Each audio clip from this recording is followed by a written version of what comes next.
How does one break free of habits and patterns? Is offering you some kind of joy or pleasure, you will be happy.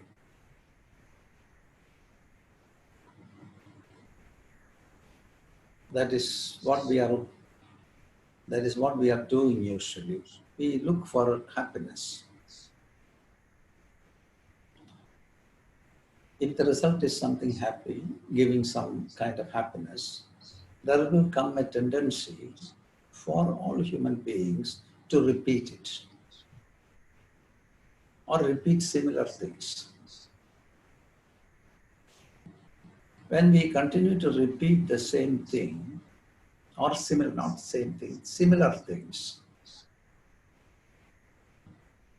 what will happen? It will become our habit. When it becomes a habit, it sidetracks the intellect. You don't have to analyze or you don't have to make any judgment because you know it is going to be like this. Slowly, slowly, our habits will be set. When habit is set, the intellect is not going to involve in the process. Thereby what happens? The intellect is saying something is good or something is not good. It offers a possibility for you to enjoy and suffer. When it says good, like Dan was asking yesterday, you feel good, happy. When it says bad, you feel bad. It's not good, it says not good, you feel bad. So the intellect slowly move away from the process. It is a normal process. You move away from the normal process. This is how habits are formed. When once habits are formed, this habit starts to spread into the inner system. That the same habit will set certain patterns, and this kind of a pattern will be there in whatever we are doing. When patterns are set in this way, it is called vasana. Vasanas are the patterns. So you don't have to think at all. You don't have to do any intellectual operation for that, to understand what to do, what not to do. So you're now like a puppet, driven by the patterns. And then after some time, the pattern gets very deepened into your system that just when you see something, if it comes under that pattern, immediately your body chemistry will change so that you cannot avoid doing it. So you get into that kind of an operation continuously. It has gone to the body chemistry. Now you are not driving yourself, the body starts to drive you.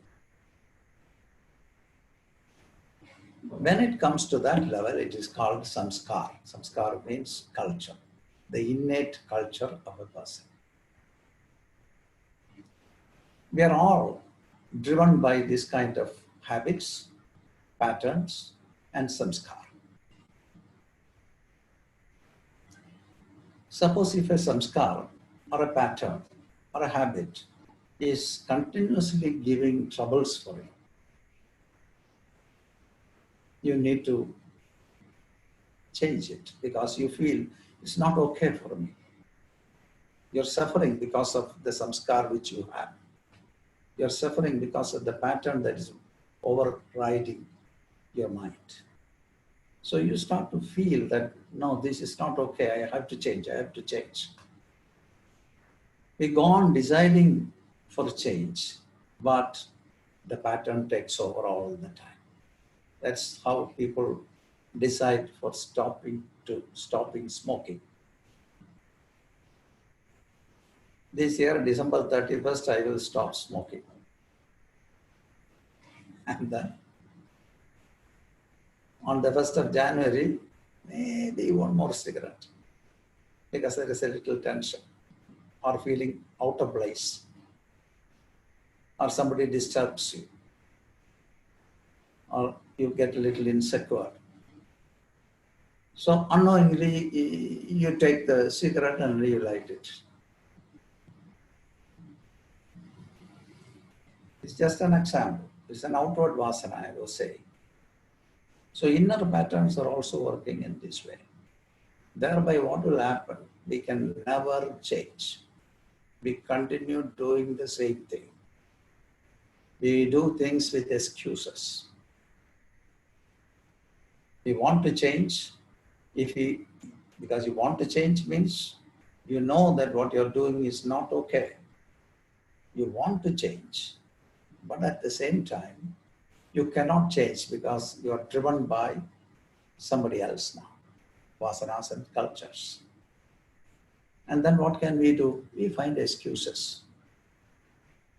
We make a story, we find excuses, and I will change it. And you see, because of that, because of this, I continue to do this. And a lot of mental activity goes around that for justification. But we set a complex system around our simple life, and we continue this. At the same time, we want to change. What can we do in such situation? We have to take a decision, basically, to change.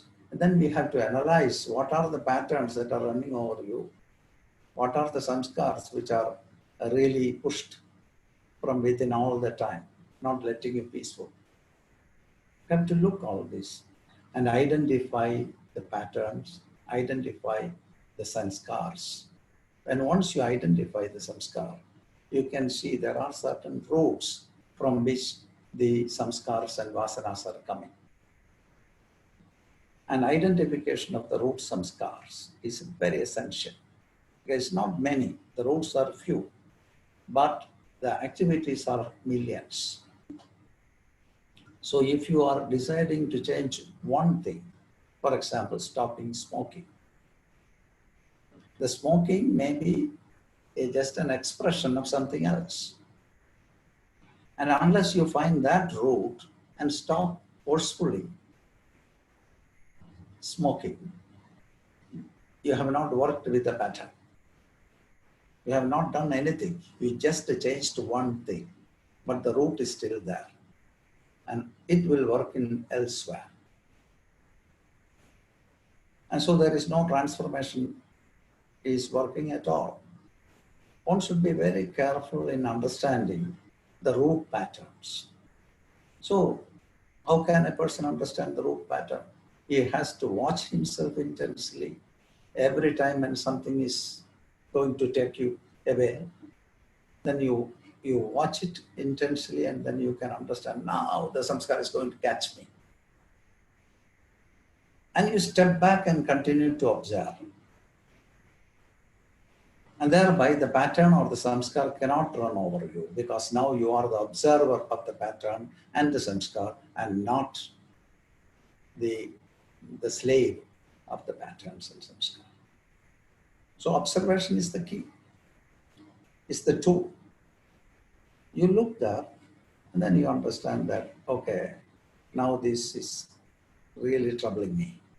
Then you have to take a decision. You identify the root samskars from where this is coming out. Then once you identify the root samskar, we can take a class for that alone, because I require a lot of time for explaining all these things. Now, I'm just putting out in nutshell, the idea. And then once you get into identification of the root samskars, you know what is it. Then you have to take the decision. You take the decision to change.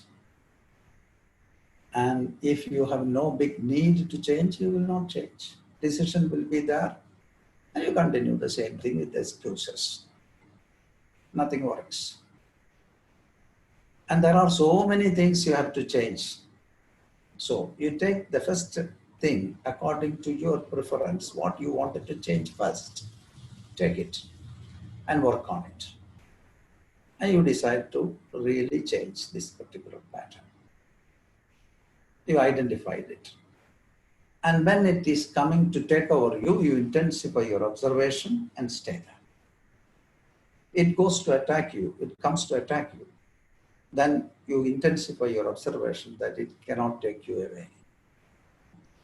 And if you win the game, for 1 or 2 times, you get confidence that now I managed. You get happier also in managing a troublemaker. And you get a little confidence. And next time when you do, you'll be much more confident. You do 3 times, it's gone. And then the Vasana is coming to obstruct you. Now you're a little peaceful, it is coming. And then you can slowly prevent the Vasana before it enters. And then what the Vasana can do? It remains there without getting chance to do its activity. So what will happen there? It starts to become weaker and weaker and weaker because it is not exercised.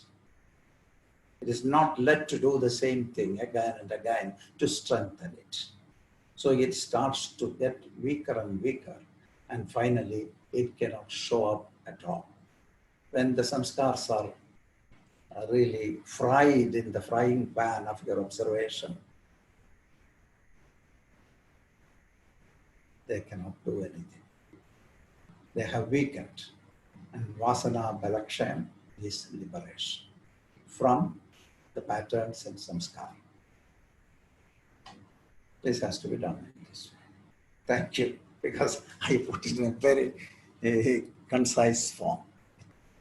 It's a big subject, but when we get a day for that, we can discuss on it. So thank you.